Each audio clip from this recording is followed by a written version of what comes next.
Ainda não, peraí. Vai. Bom dia, amigos, bom dia, irmãos. Basta um sorriso e ganha esta canção. Padabadabadabadam. Oi! Então, pessoal, agora vocês vão ter que me desculpar. Eu não tenho a apostila 6 comigo. Eu não lembro direito que aula é, mas pela sequência de anos que eu dei aula para vocês, né? Para vocês não, que eu dei anos aula, a sequência na apostila 6 da parte A seria mais ou menos o que eu vou lembrar agora. Tá? Então, se não ficar muito parecido com o que tem na apostila, depois eu reviso, faço alguma coisa, tá? Mas eu acho que é mais ou menos essa sequência. Então, vocês sabem que o químico, ele tem que saber o comportamento das substâncias, né? Ele tem que saber se a substância é solúvel em água, se ela é solúvel em solventes como a gasolina, o tetracloreto de carbono, que nós chamamos de solventes apolares. Ele tem que saber se a substância é volátil ou se não é, se ela é mais fixa, né? E como que ela reage, se ela é bastante reativa, como nós vimos na aula passada, que os alcenos são muito reativos, já os alcanos não são, e por que nós vamos ver depois, ainda mais detalhadamente.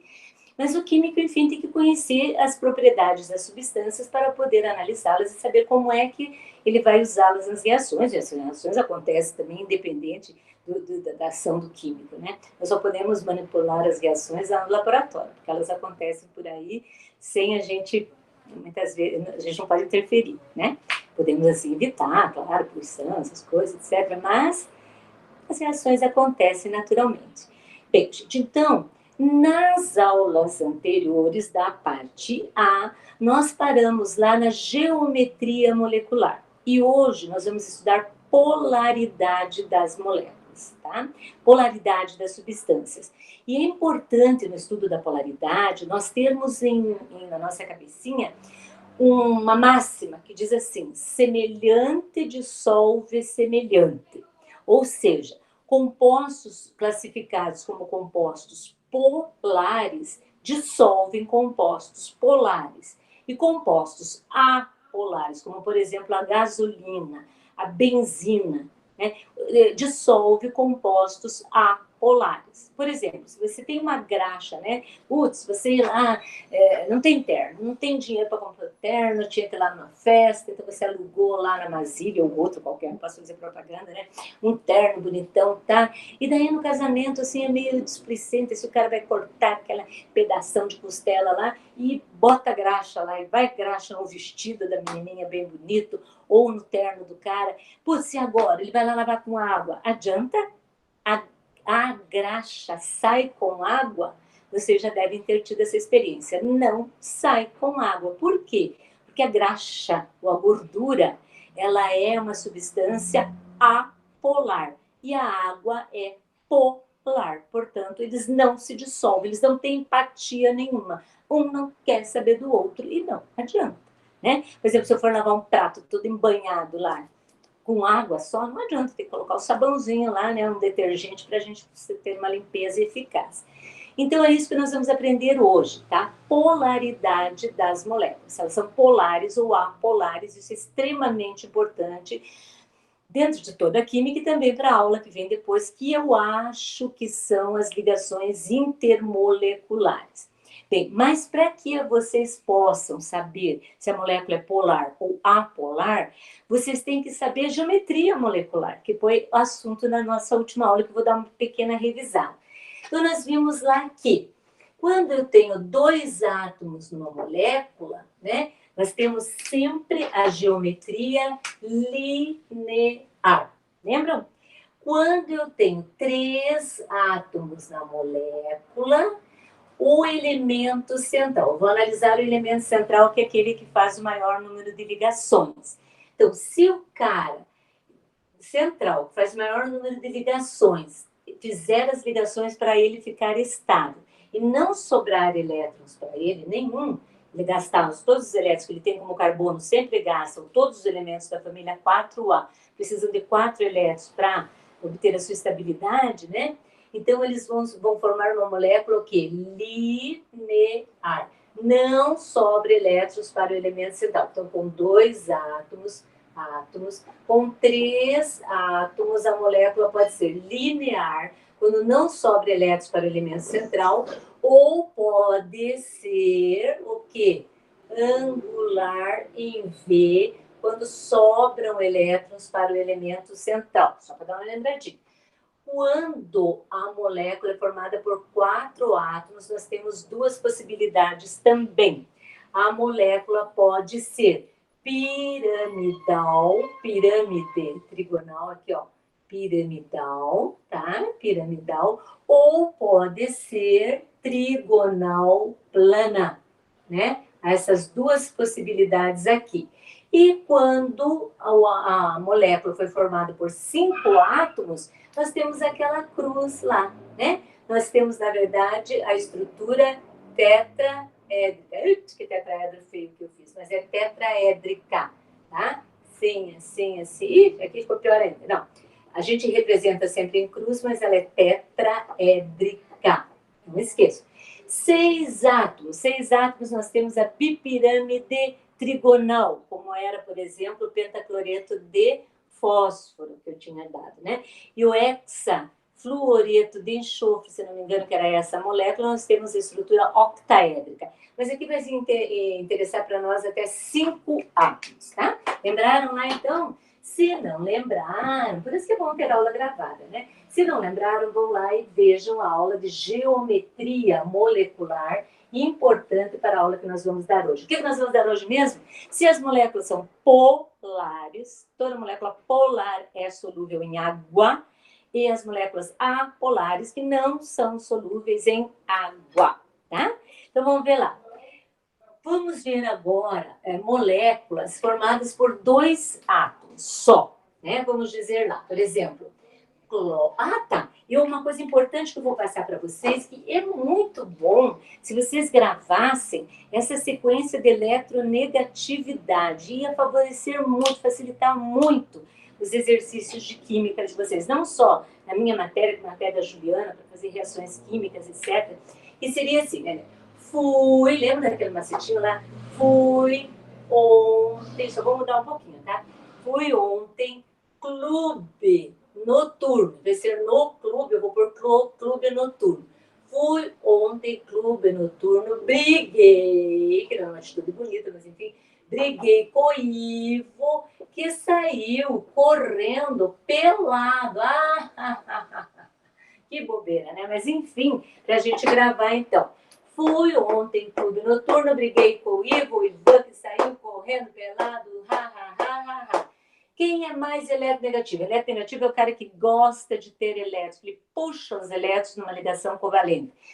Então, eu vou ter que decorar isso aqui, ó. Maior, maior, maior. 3 maior. Flúor, maior eletronegatividade que o oxigênio. Oxigênio é mais eletronegativo que o cloro. Cloro é mais eletronegativo que o nitrogênio. Igual. Então, maior, maior, maior, igual. Maior, maior, igual. Maior, igual. É bem facinho de... isso aqui é decoreba, gente. Isso aqui não é aprender. São valores. Como é que eu vou entender um valor? Posso entender que o flúor é o cara mais eletronegativo, porque é um átomo pequeno, porque precisa de um único elétron para ficar estável, e porque ele tem um núcleo muito próximo à eletrosfera, tal, é próximo ao último elétron do núcleo, grande atração, tal. Isso eu posso entender. Mas isso aqui eu tenho que decorar, na verdade, né? Então a sequência é: fui ontem clube noturno. Aqui, 1, 2, 3 maior eletronegatividade, igual, 1, 2 igual, 1 igual, tá? Então, o mais eletronegativo desta fila é o flúor, o menos é o hidrogênio. Isso é muito importante para o que a gente vai fazer e aprender agora, tá? Então, se eu tenho uma molécula com 2 elementos só, então ela vai ser linear. Vamos dizer que eu tenho um átomo de nitrogênio, por exemplo. Átomo não, perdão. A molécula de nitrogênio, o gás nitrogênio. Como os átomos são iguais, gente, então, nenhum vai ter maior domínio sobre os elétrons, né? Nenhum tem maior, como é que eu posso dizer assim? O domínio, como eu falei, nenhum vai ficar com os elétrons mais do que o outro. Eles têm a mesma capacidade para atrair elétrons. Vamos pegar uma ligação simples. Deixa eu fazer uma ligação simples aqui que é mais fácil de explicar. Vai o cloro de novo, meu Deus, vai o cloro de novo. Cloro, cloro. Então, os cloros estão compartilhando um par eletrônico na boa, né? Se houver, lembra na aula passada, luz ultravioleta que vai quebrar como? Vai quebrar assim. Cada cloro fica com um elétron que já era seu, porque aqui nós temos uma molécula que nós chamamos de molécula apolar. Apolar. Por que apolar? Porque não há diferença de eletronegatividade. Quando eu quebrar a molécula, cada átomo, embora fique reativo, ele é apolar, ele não há diferença de eletronegatividade entre os dois. Portanto, trata-se de uma molécula apolar. Nossa, esqueci de falar a vocês o seguinte: para nós sabermos a polaridade de moléculas mais complexas, nós temos que fazer a somatória de vetores. Professora, vetor é negócio de física, realmente. Mas aqui os vetores não importa o valor. No caso aqui, o que vai nos importar são vetores os vetores aqui nos compostos químicos aqui, ele tem 3 grandezas que são importantes. Os vetores, que eu já vou ensinar como é que nós vamos fazer os vetores, têm uma direção que passa pelo núcleo dos átomos que estão dentro da molécula. Segundo, ele vai ter uma, como é que a gente diz assim? Então, direção, ele vai ter um sentido, o sentido será sempre do átomo menos eletronegativo para o mais eletronegativo. Por isso é importante a gente conhecer essa lista de eletronegatividade. Então, sempre vou fazer, quando fizer um vetor nos compostos, que eu já vou explicar para vocês como é que faz, sempre eu tenho que fazer o vetor direcionado do menos para o mais eletronegativo, tá? E esse vetor vai ter uma intensidade que será tanto maior quanto maior for a diferença de eletronegatividade entre os átomos envolvidos. Eu já vou explicar aqui com exemplos que nós vamos ver, tá? Então, vamos dizer que eu tenho moléculas formadas por 2 átomos só, como o cloro, né? Dei o exemplo clorinho aqui, cloro, bromo, iodo, oxigênio, nitrogênio, não tem problema. Pode ser uma ligação, 2, não tem problema. Se eu for fazer um vetor aqui, se eu fizer um vetor, aqui não tem como fazer vetor, porque o vetor, ele vai do átomo mais eletronegativo para o menos eletronegativo, do menos para o mais. Aqui não tem diferença de eletronegatividade, não há vetor. Então, essa molécula é apolar. Não tem polo positivo ou negativo, ela é apolar. Portanto, se eu quiser dissolver o cloro na água, eu não consigo, porque o cloro é uma molécula apolar. Já se eu tenho aqui o ácido clorídrico, por exemplo, o cloreto de hidrogênio, não está na água ainda, estão compartilhando um par eletrônico e a molécula é linear. Eu vou ter que fazer a somatória dos momentos dipolares, tá? Momentos dipolares. Somatória dos momentos dipolares. Tem que fazer um vetor aqui para ver a somatória dos momentos dipolares. O que nós vamos ver aqui? O hidrogênio e o cloro. Aqui está o hidrogênio, aqui está o cloro. Há diferença de eletronegatividade entre eles? Há, e bastante. O cloro é muito mais eletronegativo que o hidrogênio. Então, os elétrons estarão sempre para o lado do átomo mais eletronegativo e eu vou fazer um vetor aqui, que será esse vetorzinho aqui, no sentido do menos para o mais eletronegativo, tá? E agora eu vou fazer a somatória dos vetores. Tem mais vetores para eu somar aqui? Não. A gente chama isso, eu não entendo muito bem as coisas de soma vetorial, essas coisas, mas aqui eu sei explicar, é bem fácil. Então, aqui, eu vou fazer a somatória, né, dos momentos dipolares aqui, vai ter um único vetor. Então, essa molécula, quando tem um único vetor, a molécula só é apolar se a somatória der 0, se não tiver resultante.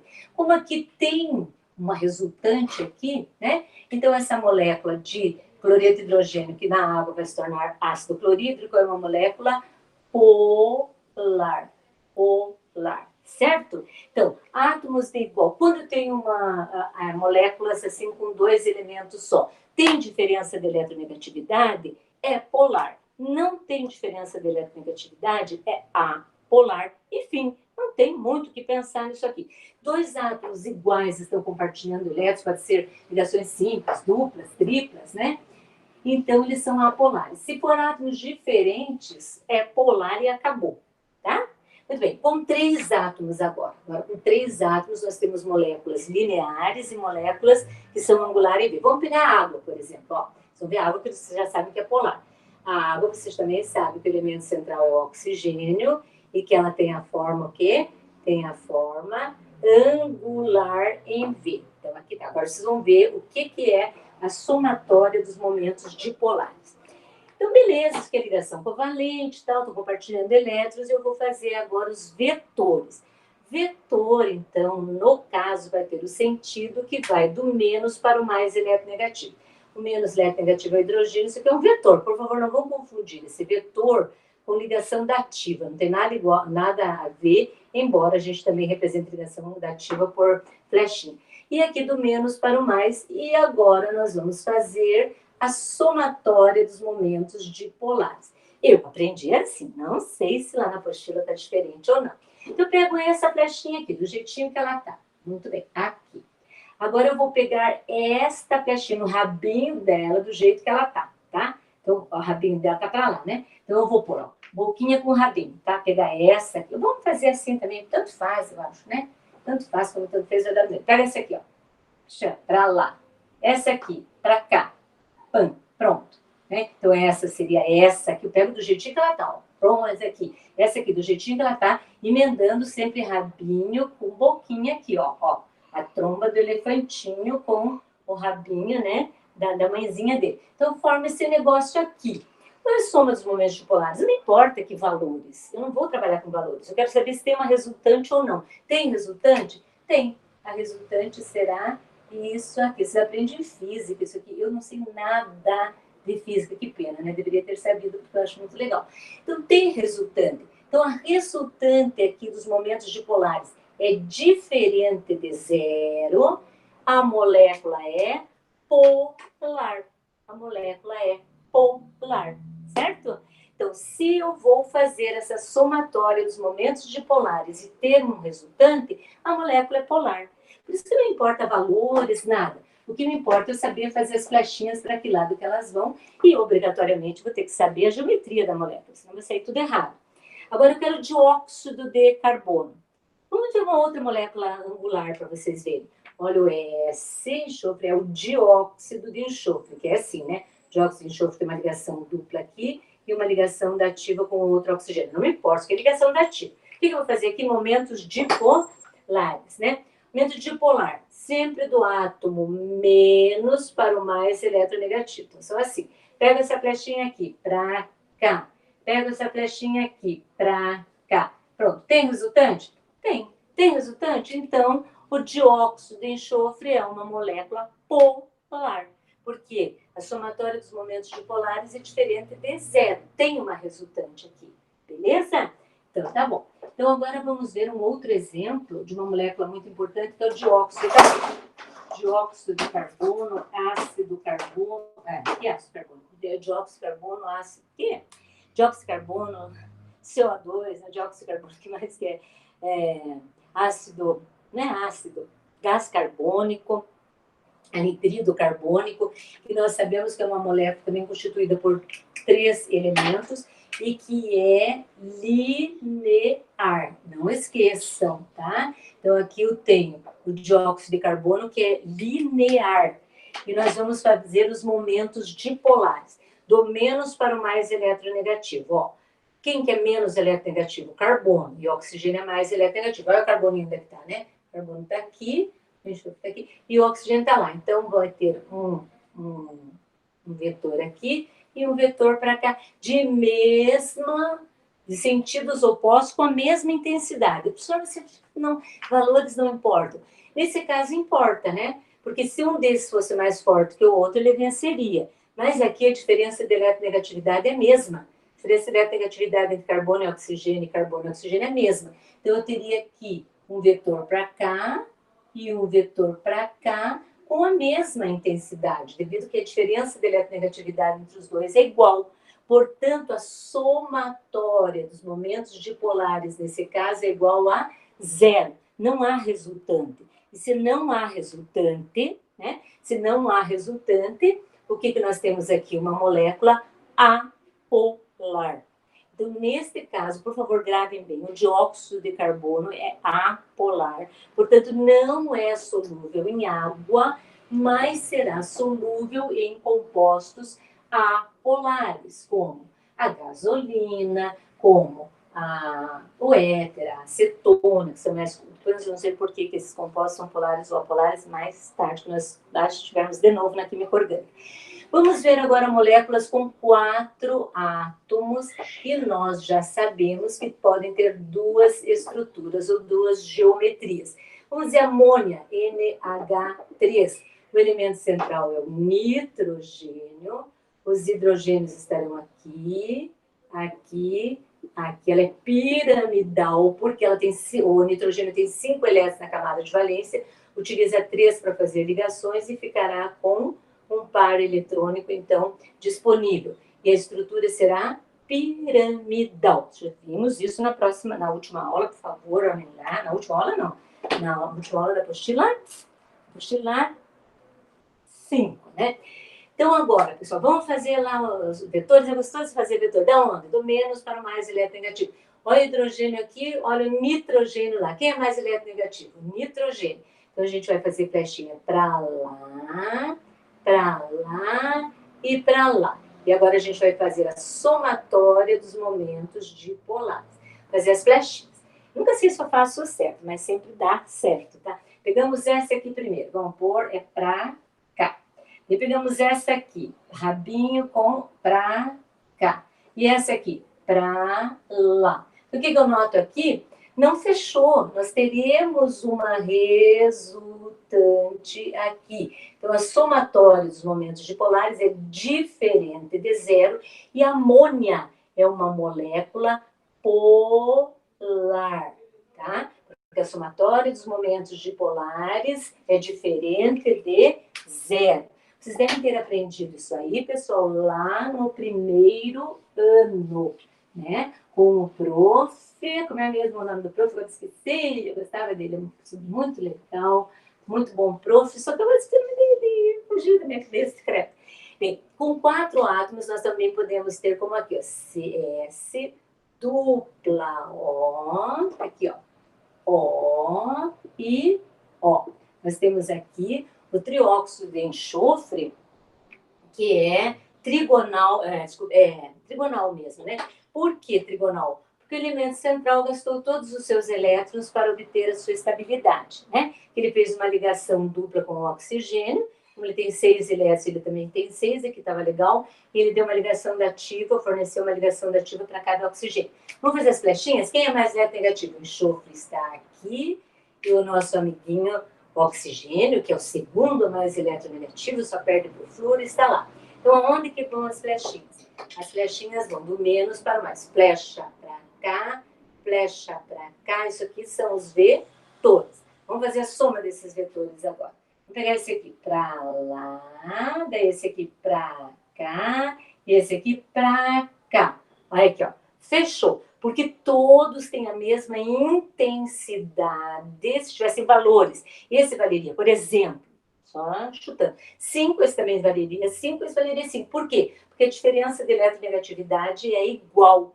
Então, como cada um vale 5 aqui, né? Quando eu tenho uma molécula trigonal plana, em que os átomos ligados ao elemento central são iguais, sempre vai dar uma molécula que seja apolar. Apolar. Não há momento dipolar aqui. O momento dipolar aqui é zero. Então, o dióxido de enxofre é polar. Já o trióxido de enxofre é apolar. Agora, cuidado. Uma vez caiu no vestibular, eu me senti até culpada. Era um menino que é muito meu amigo até hoje, né? Amigo dos meus filhos, que estudaram também aqui, né? Fizeram terceirão tudo. E eu expliquei isso, mas acho que ele não lembrou. Então, a molécula era essa aqui, C dupla O HH. Era, na verdade, o metanol. Então, aqui, certamente, ele fez bonitinho, né? Porque lembrou do que a professora Cleice tinha explicado. E nós fazemos as flechinhas do menos para o mais, do menos para o mais, do menos para o mais eletronegativo, certo? Já tá. Do menos para o mais eletronegativo, certo? E aqui, como é que nós vamos fazer a somatória? Mas aqui, pessoal, cuidado. Na trigonal plana, eu disse que a apolar, sempre que os 3 átomos forem iguais aqui. Então, é igual a diferença de eletronegatividade. Como a diferença de eletronegatividade aqui é maior, então essa flechinha vale mais. E devido a isso, essa molécula aqui resulta como uma molécula polar. Se eu fosse fazer aqui, então seria assim, daí assim e assim. Sobraria aqui um pouquinho devido à como é que a gente diz? A intensidade da direção, sentido e intensidade. Intensidade depende da diferença de eletronegatividade. Então, assim que eu tenho que gravar, ponham lá, escrevam lá. Se eu tenho uma molécula trigonal plana e os 3 átomos ligados ao átomo central são iguais, é apolar. Se tiver um diferente, é polar. É polar. Se tiver 2 diferentes, é polar. Tá? Se tiver 2 diferentes, é porque um é igual, né? Muito bem. Agora, com 5 átomos. Com 5 átomos. Meu Deus, que coisa! Mais que sarna! Que coisa! Só para importunar aqui. Com 5 átomos, pessoal. 5 átomos agora, tá? Então, com 5 átomos, nós temos a molécula tetraédrica. Como metano. Olha o metano de novo. H, H, H e H. E H. Então, aqui seria pra cá, ó. Hidrogênio e carbono. Pra cá e pra cá. Como é que nós vamos fazer a somatória aqui? Então, vai ser a flechinha pra cá, flechinha pra lá, flechinha pra cá e flechinha pra cá. Seria uma molécula o quê, então? A somatória dos momentos dipolares iria dar 0 e o metano, portanto, é uma molécula apolar. Então, aqui nós vamos gravar também o seguinte na nossa cabecinha. Com 5 átomos, a molécula é tetraédrica. Se os 4 átomos ligados ao carbono, ao elemento central, que não precisa ser obrigatoriamente o carbono, forem iguais, a molécula é apolar. Se um, pelo menos, for diferente, digamos que eu tenho clorometano, por exemplo, né? O clorometano, já, essa flechinha vai lá para cima, já, ó. Então, um elemento diferente, queridos, por favor, um elemento diferente já vai fazer com que a molécula torne-se polar. Então, eu não posso, né? Você tem que gravar isso. Se for tetraédrica e o elemento central, os 4 elementos forem iguais, apolar. Se um for diferente, polar, certo? E outra molécula que eu queria mostrar para vocês aqui, que não tem nada a ver com esses aqui, deixa eu só mostrar aqui, que é o trihidroxi, não é hidróxido. Esse aqui, ó. P, H, H, H. É uma molécula o quê? Que ela é piramidal, né? Trihidreto de fósforo, né? Hidreto de fósforo. Então, aqui, gente, o hidrogênio e o fósforo, se vocês olharem nesse macetinho que eu dei, tem eletronegatividade igual. Então, nesse caso aqui, não tem vetor. O vetor é do menos para o mais eletronegativo. Onde é que tem menos eletronegativo? Que não tem. O hidrogênio e o fósforo, se vocês forem pesquisar, a diferença de eletronegatividade é a mesma. Então, você não precisa fazer vetor nenhum aqui. Essa molécula é uma molécula aqui apolar, por não ter diferença de eletronegatividade entre os átomos ligantes. Eu espero ter ajudado vocês com essa aulinha. Os exercícios, eu falei o que eu acho mais difícil. Não posso fazer porque eu não tenho a apostila comigo. Eu pedi para o Matheus ir lá e tirar mandar no WhatsApp para mim a apostila, pelo menos os exercícios daí para eu poder resolver com vocês, tá? Vocês vão resolvendo lá, se tiverem dúvidas, tem que me mostrar o exercício, porque senão eu não vou saber que exercício que é, tá? Vou ver se ele me mandar logo, daí eu faço logo para vocês. Um beijinho, muito obrigado, Deus te abençoe. E daí vamos ver se as próximas aulas já vou ter Palotina, né? Parece que quando quero ir para Palotina, aqui o negócio encrenca. Meu pai foi de novo para o hospital, meu tio de novo para o hospital, agora voltaram de novo e assim vai, nessa luta para cá, para lá. Beijos para vocês.